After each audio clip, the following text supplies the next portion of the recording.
So food magic that isn't restaurant, that isn't, how would I say this?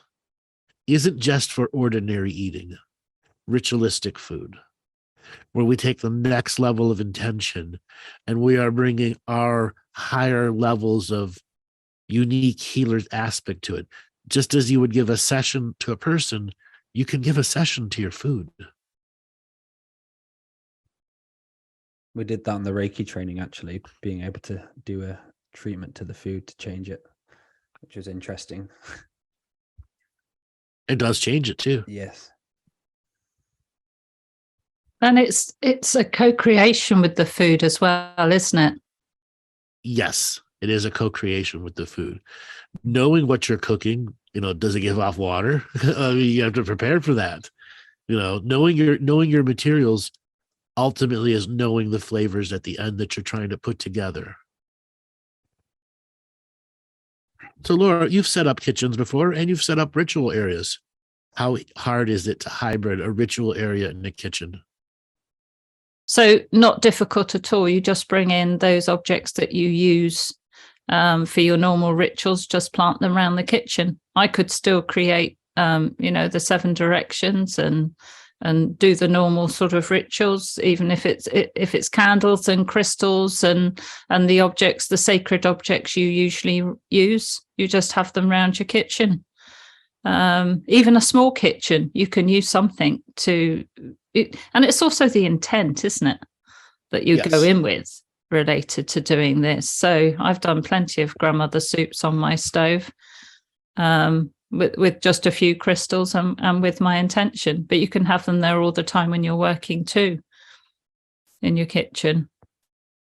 It's just, if you're going to go into ceremony and ritual, just remember to open and close sacred space, because obviously other people are going to walk into your kitchen as well at some time. And yes, Laura, about having that kitchen and being responsible for the energy there, because if you do have children, they could be arguing or anything like that placed over the kitchen area. And I tend to find that's a lot of denser energy around near the kitchen, the table, because when you've got kids, they start arguing or they start fighting or anything like that. So regularly clearing it out with, say, some sage or some frankincense. Incense is really good, isn't it, Laura? Yeah, absolutely. Yeah, frankincense and myrrh are great. And obviously sage as well. So it's the same as if you do the whole house, you look after your kitchen area as well. And it goes without saying to keep it clean. I mean, physical cleanliness and spiritual cleanliness do go hand in hand. So you do want a very nice clean kitchen. And you want it, for me, I wanted it a place of joy. So I've often danced around my kitchen, and I do dance when I'm cooking and listen to music when I'm cooking. Anything that just, because food is such a joy for me. So preparing food is a joy.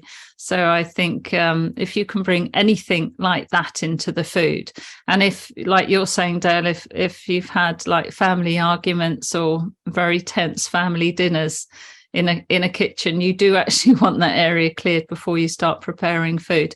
And I'm sure you've all heard this millions of times. If you're really upset or somebody's really distressed or depressed and that sort of thing, and they're going to cook for you, just maybe you want to pray extra over that food, because all that energy does go into the food you're eating. If you've had a row and so on, it's maybe best not to eat or not to prepare food till a while, till you've calmed down, and let those energies dissipate. Because food is energy, and we're co-creating with that food, with that produce. And that's it. And we want it to be the right co-creation, don't we? We're imprinting it.